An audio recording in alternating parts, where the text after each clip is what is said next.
Are you a fierce female looking to dominate the franchising world? Look no further. Join your host, Phyllis Pieri, a franchise expert with over 40 years in the industry, who is here to help you unleash your franchise dreams. Join Phyllis on Fierce Females in Franchising, the podcast dedicated to showcasing the power and success of women in franchising, as she interviews badass female founders with inspiring stories, chatting with savvy franchisees about their franchising journeys, and bringing in industry experts to share their top tips for franchise success. Franchising may be the best kept secret in town, but we're here to spill the beans and show you the endless possibilities that franchising has to offer. Hello, everybody. I'm super excited to be here. And Heidi, I can't remember how many years we've known each other now, but I have really enjoyed watching the growth of your company and what a wonderful job you did when you took it over from your dad.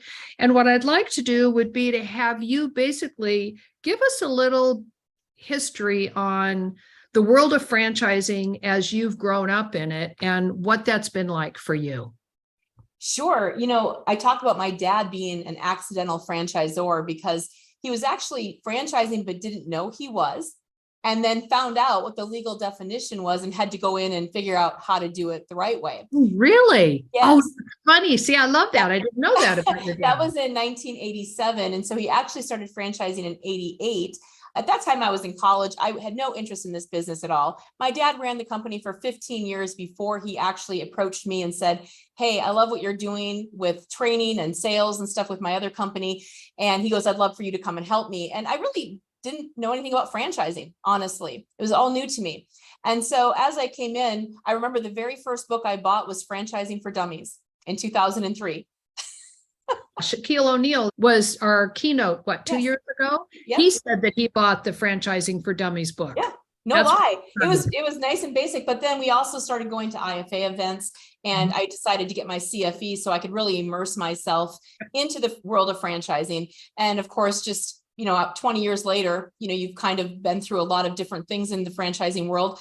Still is an amazing way to help people get into business, and still love the concept of how that works and how we can watch somebody that comes in. They know very little about either running a business or the industry that you're in. I mean, sometimes they'll know one or the other, but they generally don't know both of those. And watching them become superstars, I mean, it's like a drug. I mean, a lot of times our team, a lot of us have been here for a really long time, and we all say the same thing is when we get those wins, there's nothing like it. Oh, isn't that the truth? And have you found, because I know I have over the years, have you found that sometimes you bring a candidate in and you think, oh my God, this guy is going to be fabulous.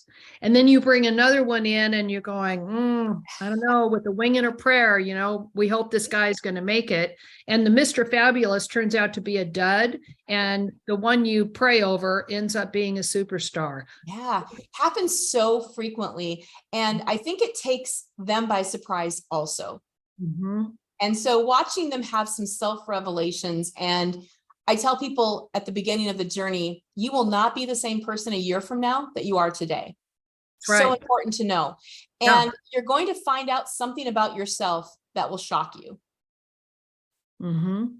Yeah. And those things, they come true every time. They do. Yeah. So yeah, it's, we can do the profiles and we can do everything possible to try and find the very best for our brands. And yet it really is such an inside job.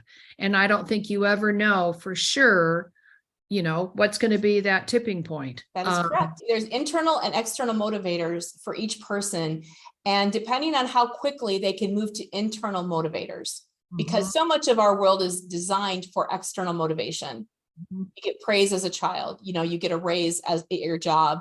There's something that happens. And when you are an entrepreneur, you've got to dig into the internal reasons that you do this every day so that you can stay motivated and positive and wanting to learn, because I think those are really key to growing in anything that you do.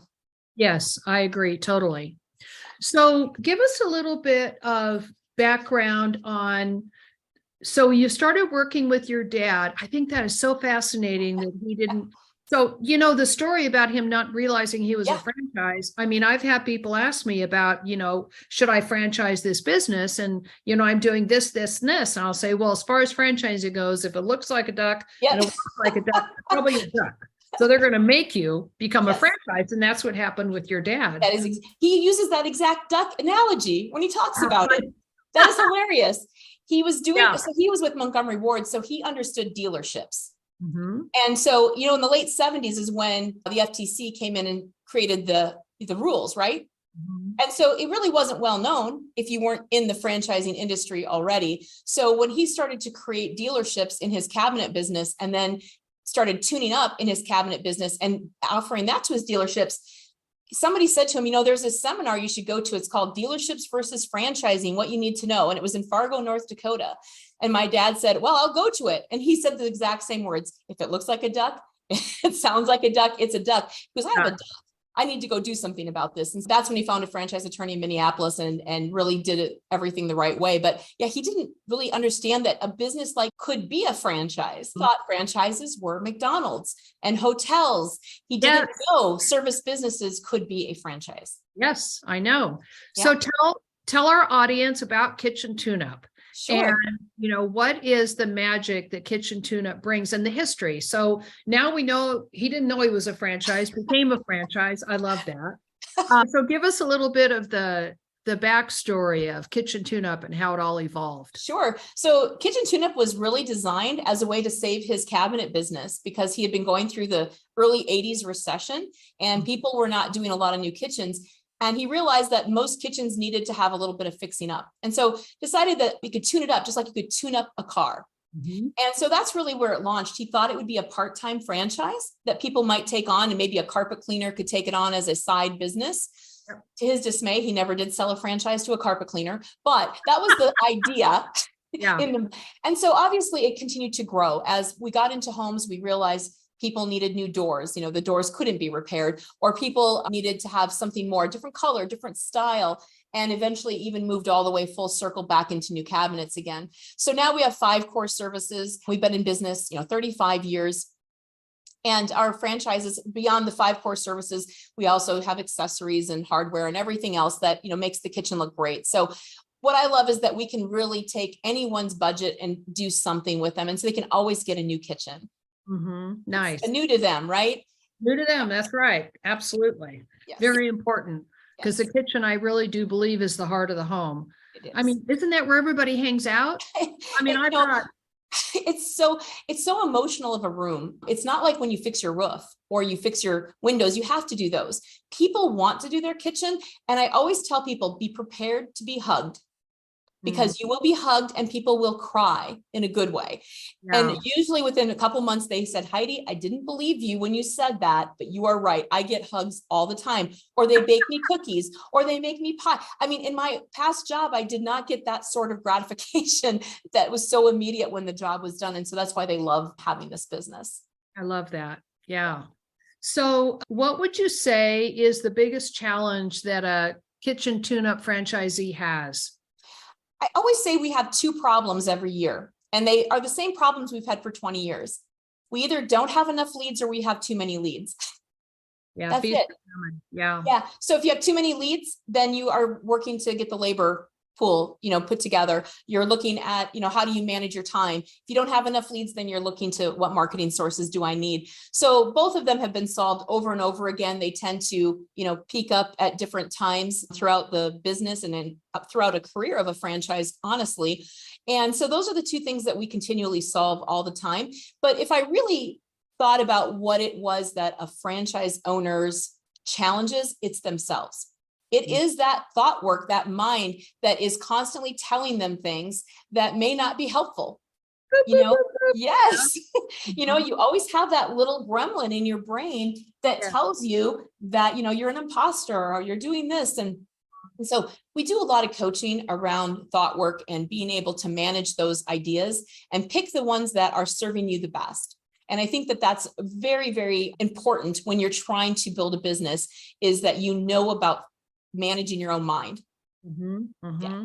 It's interesting. I'm going to be having guests on that talk a lot about mindset because I think it is so important because people, you're right, especially, imposter syndrome is such a big buzzword these days. But I do think, look how long it's taken me to finally launch this silly podcast. And hear the stream, the key didn't work. What can I say? But it's technology, so who cares? That's right. But yeah, so it's interesting because people don't, one of the things I've been sharing lately is people have got to have willingness to try new things and for it not to be perfect and just to get going, right? Just to get going. And I love the fact that you became a CFE. I think that is such an important part of franchising. And there's something about taking all those classes. And for people that don't know, as you see, I'm very ADD and I jump around. We all are. Right? But the CFE program, I think, is something that is so important because if nothing else, it gets you connected with so many other people in the franchise family. Sure. I do consider it a big family. I was so upset that I couldn't go this year. I was all packed and ready to go. And then I had this stupid leak behind me, of which we're still in a holding pattern. They're coming tomorrow. Well, I was looking for you, but I thought maybe there was just so many people I didn't see you. So there you go. No, I couldn't make it. I had every intention of going. And then I had this leak going on and they thought they were going to do work that week. And anyway, so we had these big storms. Modeling. What are you going to do? No, right? I probably need to have somebody to fix that. Then I need to come up with the Tuniverse in a way to do those types of projects. So you didn't have the headaches. I know, exactly. So, okay. So you're doing kitchen tune-up. Now you have bath tune-up. How is bath tune-up doing? And tell us a little bit about how is it different than other people out there? Sure. So bath tune-up has been in my dreams probably for 15 years. We did baths for a really long time at Kitchen Tune-Up, but just as you would imagine, most people called us for kitchens. And so at some point we kind of abandoned the bath program that we had in place about 2010. And I remember saying to my dad, someday we're going to have a bath brand. Like that is going to be the next brand for us. And I kind of started to visualize all of these different services in the home space. But I felt like consumers were not getting quality service. They just weren't getting what we could do in the Tuniverse, as we call it. And I knew that we could do it better. And then I had myself like 3 different bathrooms remodeled over about a 5-year period. Each one of them was challenging. They would come and meet with me and then they would say, well, go to this store and pick out this, and then go to this store and pick out that. And I'm like, I don't have time to run to all these stores. Right. And so it put a lot of burden on me, the homeowner, to get a lot of things done. And I thought we could do this so much better. So it really was 2019 when we made the final decision to go ahead and launch this. And I wanted to give our kitchen tune-up owners the opportunity to kind of be first in.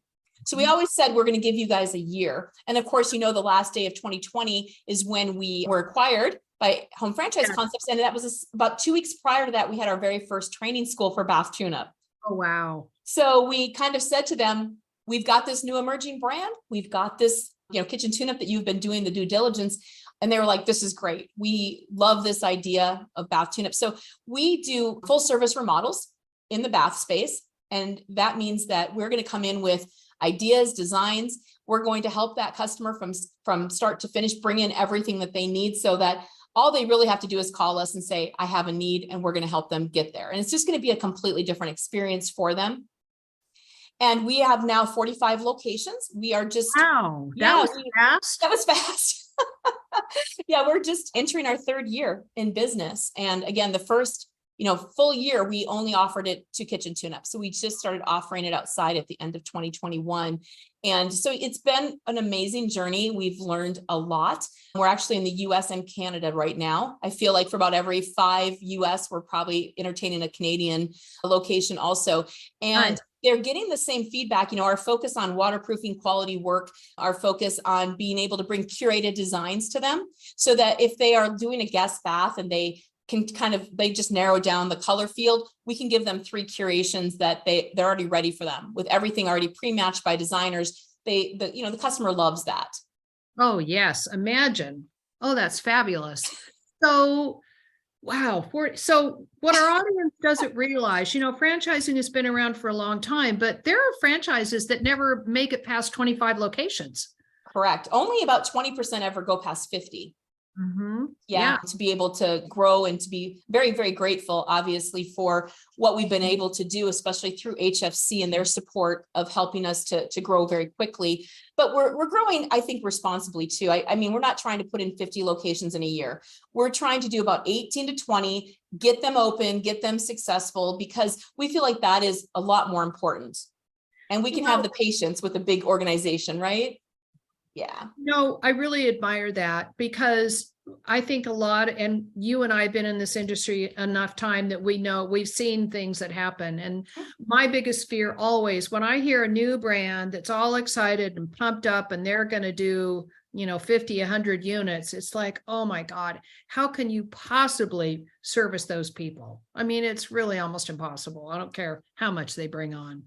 So, those are the red flags that I want people to really pay attention to, because, it may sound really great, but at the end of the day, it's really the most important thing is to find out if you have a CEO like Heidi that's going to take good care of you and you're going to get the support you need, and that you've got happy franchise owners. And so what does the future look like for you, Heidi?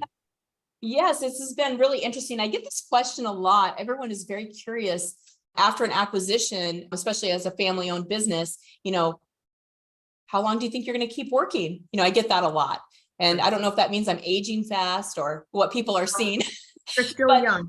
I always tell people, here's the thing, as long as we are still having fun and I'm making a difference, this is where I belong. Yeah. The Tuniverse is, kind of a part of me, and I just don't see myself anywhere else. And so it's going to be the Tuniverse until, but we have some goals. We obviously want to continue our growth. We would love to be a household name in my dad's lifetime. Even though my dad, sold the company, he obviously follows everybody. It's fun to watch him. He likes everyone's pictures. He's always commenting on them. And it's his way to stay connected with everyone, even if he never met that franchise. He's still so excited. It's like it's his, yeah. It is his baby. And he loves that I'm still here to connect him to, how are things going? And he's very proud of the growth that's happening and what we're able to do. And the fact that we picked the right place to land.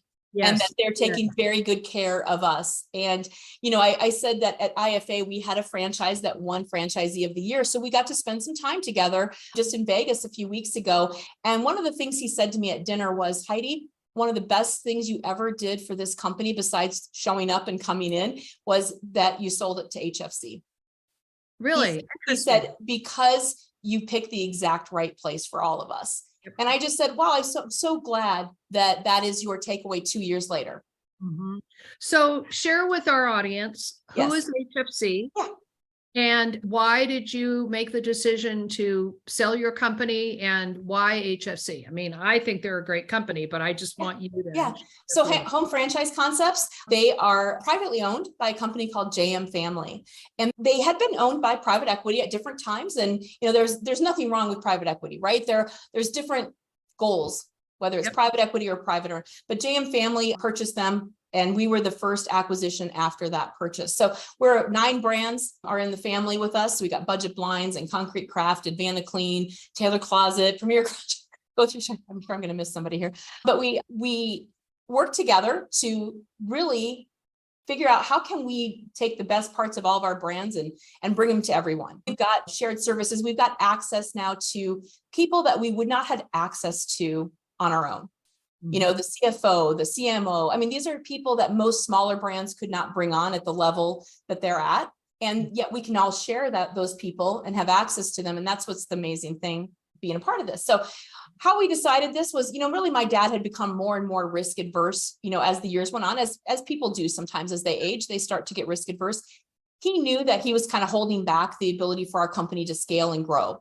And so we made the decision in mid 2020 to start looking for someone that we wanted to partner with that would help my mom and dad have an exit, but yet I would stay on, because that was something I still had a lot of things, especially with Bath Tunip being so new. It was really important to me So we started doing, conversations, had lots of conversations with lots of private equity, and then had a conversation. And I also knew people at HFC because as you and I met, I was on the development trail a lot, right? I was out there meeting with everyone in the world of development. And so there were people I met at brands. And so I knew them. And I also had heard through the grapevine that they had sold to a private company, which really intrigued me. So I reached out to ask them, and they were like, yes, this has been an amazing opportunity. We love it. And right away said, are you interested? Because I would like our CEO to call you. So we started that journey, a couple months of due diligence. And like I said, I felt like JM Family and Home Franchise Concepts, it was kind of like, it was just an extension of us. Mhm.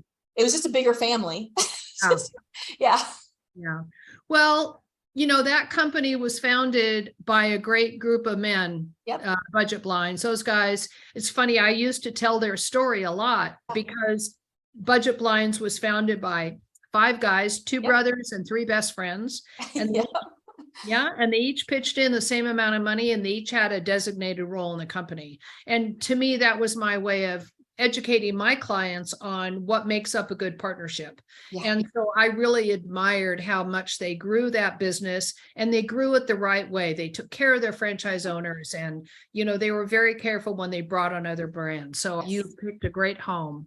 Yeah. And you guys are working on owning the home, right? People don't think about the fact that there's so much power in cross merchandising. They've got 2 maids and a mop. That's right. And that's who I'd forgotten.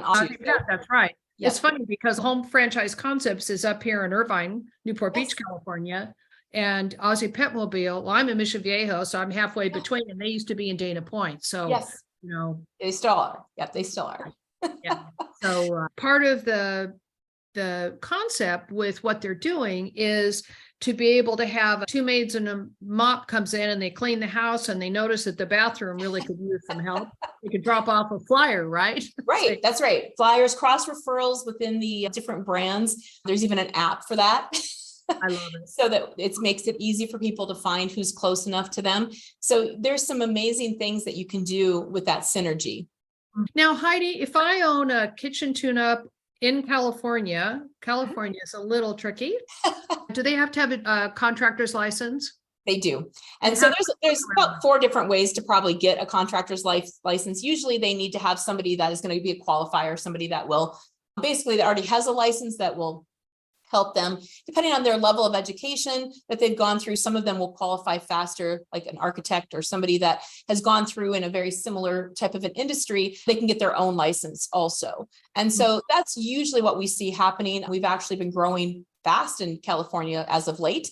So there's obviously that excitement that is there. And, different states have different licensing. Different ones will have, time periods versus a test that you have to take. But it's probably, I would say, maybe 8 states out of the entire US. And I haven't yet seen anything in Canada that shows restriction in licensing. Nice. Well, that's good. Yeah. All right. So who are you looking for as far as a really good franchise owner for your brands?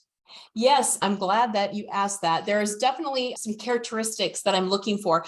And I think that for most people that run a business, honestly, these are true across the board. But I definitely look for people that are kind of naturally optimistic. I tell people all the time, I don't need any Eeyores. We are looking for people that have that positivity there, because it at least plants that seed for them that this is kind of the basis of where we're going to bring everything else, is from a positive point of view. I also look for people that are wanting to continue to grow in their own personal growth. So I like to ask, what book have you read recently? What are you listening to? What podcast? Because I believe personal growth only enhances your ability to grow as a business owner. Right. I think those are very, very critical. Maybe it's my teacher in me from before, but I like to see that people are interested in continuing to learn. We always look for people that have a strong interest and passion for just the home improvement industry. Usually people that come in, they're like, I love HGTV. What they love is the reveal. And I said, that is what you're going to find when you work in a business like ours, because they're not going to do the work themselves. I don't need contractors to come in or anything. I mean, we have a few here and there, but less than 5% of our franchises have any industry experience. They're coming in because they have a passion for home service, for giving the customers a different experience. I find a lot of them, either themselves or a family member, have had a negative experience with someone, and they're like, there has to be a better way to offer this service, right? There has to be somebody out there. And once they find us, they're like, this is the way, this is the better mousetrap, how to do this. So we're definitely looking for people that have a passion for the industry, because, this is what they're going to be living for the years that they're doing this business. So those are a couple of the things. Obviously, we have people that are marketing and sales focused, but I also have people that are operationally focused. And so either one of them, we're going to fill the gap with the training on the side that maybe they don't have the strength in when they first come in. But everybody that is willing to learn and wants to grow can learn anything.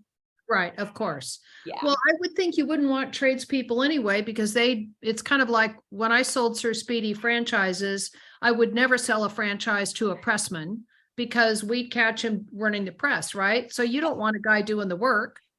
We don't want people doing the work. It just limits their growth. And That's quite right. honestly, it's more like buying a job than it is learning how to run a business. Exactly. And, I think there's a gift in franchise ownership.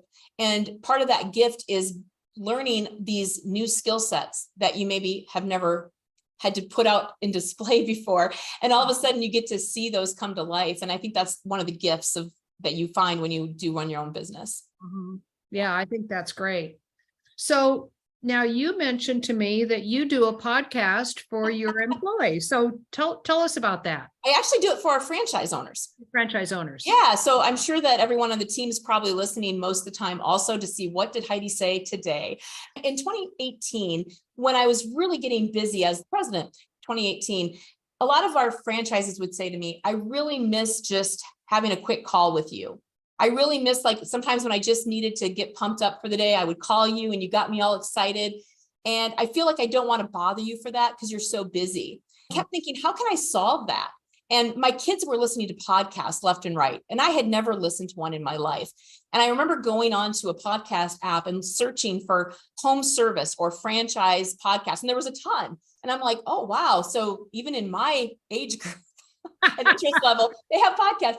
So as I started listening to them, what I realized was I could clone myself in a way that could be easy for our franchises to still get that connection with me, to still get that pump up when they need it. So every day, it's called Tunify Your Day. We do a less than 5-minute quick podcast. And then we started another channel called Stay Tuned, which is where we put our longer conversations. And so if I'm going to have a conversation with a franchise that maybe wants some coaching, I'll say, do you mind if we record it? And could we maybe put that on the podcast? Oh, that's So, fabulous. yeah, so we'll do that, or else we'll maybe take a group call that happened, a mastermind or something, and we'll go ahead and put that into the podcast, because we find a lot of our owners have a lot of windshield time, driving between projects, or, maybe they're just out and about doing marketing and promotional type things. So this allows them to not have to sit at a computer all day reading email updates, but they get to actually listen to it through the podcast instead. Oh, I think that's so smart. Such a good use of time too. Yeah. So what is a typical day like for a toonie? Well, I tell people that it's probably going to be different most days, because you're working with different clients all the time, different homes, different types of projects, because of the variety of services that we offer. So a lot of our owners probably get up, maybe they listen to their podcast as they're getting ready. I hear that a lot. That's kind of the first thing they listen to. And then they're going to probably check and see what's up for the day. Do they need to, meet with their team? Do they have to meet with their project manager? They may be out doing promotional things. A lot of times they are just kind of deciding, what do they want to do? What hat are they going to wear? Some franchises like to do some sales calls. Some of them like to make sure that they're at every single reveal, so they get a part of the hug. They want to see that experience because that was what they were buying it for. A lot of times, they might be doing some paperwork. They might be doing some ordering. I tell them that one of our goals when they launch with us, and we have a franchise that was with us 27 years that came to start working for us last year. He said he always wanted to work for the home office, couldn't wait to do it. And he's our launch coach. He helps people when they first launch their business to stay, on track with where they're going. And so, as we are doing all of these launches with people, we're kind of tracking some of what are they doing each day? They may be checking in with their launch coach. They could be checking in with their regional operations manager. There's so many different things that they will spend their day doing. But my goal for each of them is that at a certain point in time, maybe it's 1 year in, that you could take 4 consecutive weeks off and your business wouldn't change. And so we try to help them set up their business for that eventuality. That's fabulous. Yeah. It's so funny. I've pretty much always been self-employed, and I've never understood why people wouldn't want to be self-employed, because if I want to take a trip, I take a trip. That's right. My calendar's full, right? So yeah, I think there's nothing better than having your own business. So tell me about some of your successful female franchise owners, because I'm dying to have one of them on my podcast. And because, Heidi, one of the goals I have for this podcast is I think franchising is a business that gets overlooked. And I think people, when they think franchising, they think food. I can't afford food. I don't want food. And so they just pass it. I was talking to somebody, so it's like they pass my store and don't look inside. So I'm trying to figure out a way to, make my store more visible and have people open their eyes to possibilities. And I think franchising is one of the best ones they should consider. I think that's great. And I think for females, it's interesting because when I came in 2003, there wasn't a lot of female-led franchises in our industry at the time. And it's just grown from 2017 to now. I mean, it's just grown so much. Now, I get a lot of the female starting the business with the intention of someday perhaps their spouse will join them. But I also have people saying, I'm just going to run this. This is really interesting to me. I love this industry. And so we just had this week, we had a training class that was a lot of female owners in January. And so they had asked the launch coach, could you find some other female owners to come and talk to us about how to manage and hire subcontractors? And so we did. We brought in 4 different female owners that came in and coached that group on how they have found to manage subcontractors, which I thought was so amazing. Oh, that's so great. Yeah. And I love that idea. So definitely we've got, and here's an interesting thing too. A couple of my female franchise owners are pretty young, early 20s. That have just launched, and they're very successful with this business because they have passion. They know how to follow the system. I find the younger franchises, I'm not just saying females, but just younger franchises generally, they're coming in and they're like, I'm paying for a system. I'm going to follow the system. Imagine that. It's and I love that because they don't have a lot of other preconceived ideas of doing it differently. And I know I was on a panel a few years ago, and it felt like a lot of people were kind of slamming that millennial age group. I'm like, I love the millennials. Not only are a few of my children millennials, but I also love the fact that they love the systems. They appreciate them. They put them into practice, and they measure. So yeah, we've got the females that are out there that are, doing some sales, or they're coaching people in their group. I've got one female franchise owner in Minneapolis that has hired quite a few females, to help be installers too. So some of the idea is, how can we open this industry up? Yes. Right? The home improvement industry. How do we open this up as a viable option for everybody, for anybody that wants to get into it? Because the work can be very satisfying. It can be well paid. So this is something that we're kind of putting an initiative, on the ground to say, how do we keep on attracting more people, to come in and work in our businesses, as well as having lead owners being female, because that obviously attracts in more females. Yeah. It's interesting. So I've got a daughter that's 40, and she is so good with her hands, but she's only 4'11". She's very little. And, but I keep telling her she needs to be an appliance repair person, because I swear to God, my girlfriend up in Washington, she fixes all of her appliances. She took the dryer apart, and then she took I've got pictures of her inside the freezer trying to get to the back part. That's amazing. She would probably do great as a tune-up artist for us, right? Somebody that comes out, makes those cabinets just look amazing again after people think they're done. Yeah. The tune-up artist, we find that a lot of females love to be that artist that gives them an outlet. They're getting done with their work in, 6 to 7 hours, each day. So if they happen to be, maybe have another job like mom, which is a whole other job for them, they could easily get that done at that time period. So it's great to see all of the female energy coming through and influencing everyone else too, just kind of seeing that different side of the business mind that I think a female brings in, which I think they bring in more compassion and empathy and things. So Heidi, if somebody was listening to this podcast and maybe they liked working with their hands and they going, oh, I'd like to explore that, maybe you and I can get together, and in the show notes, we'll put some information in there so they could reach out to. The franchise owners all have listings, national listings. And so people would be able to see what was available. But yes, I can get you some links for that. Okay. Yeah, that would be fun, because I'm going to build up a space to help people think outside of the box, because people need to open their minds to the possibilities and have willingness to do something different. Sometimes they just need an invitation. Sometimes it's not, they might be thinking it, but they haven't had the invitation yet. Well, we'll give them the invitation. Yeah, let's give them the invitation. All right. Sounds good. All right. Heidi, is there anything else that I haven't asked you that you wanted to share on this episode? I think that this is a really great platform. I can't wait to listen to all of your future podcasts and hear all the fierce females in franchising, because I learn something new every time I listen to anyone really speaking. But when we start listening to the females in franchising, I know that it's just going to be like a note-taking session for me. Well, thank you. I so appreciate you being on my podcast, and this is a dream come true for me. Just published my book, The Amazing Itty Bitty Considering a Franchise Book. Awesome. And it's available on Amazon. And all you have to do is put my name, Phyllis Pierre, in the search bar, and I'll pop up and you can buy the book. It's bullet points and paragraphs. Very simple, but it gives you a very well-rounded view of all the things you need to do look for a franchise. Yeah. And Phyllis knows. She's been around for a really long time. Longer than I would like to admit. I should say around the industry. Huh? Around the industry. Yeah, I have a long time. Well, I started back as a Sir Speedy, working for Sir Speedy in Newport Beach, California.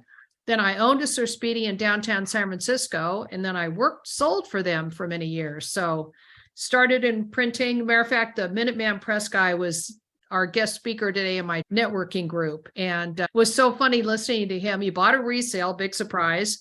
And he loves the business. And I was at a shop 3 days ago. It doesn't smell like a print shop anymore because they don't do ink on paper. I miss that smell, but I got a little ink in my blood.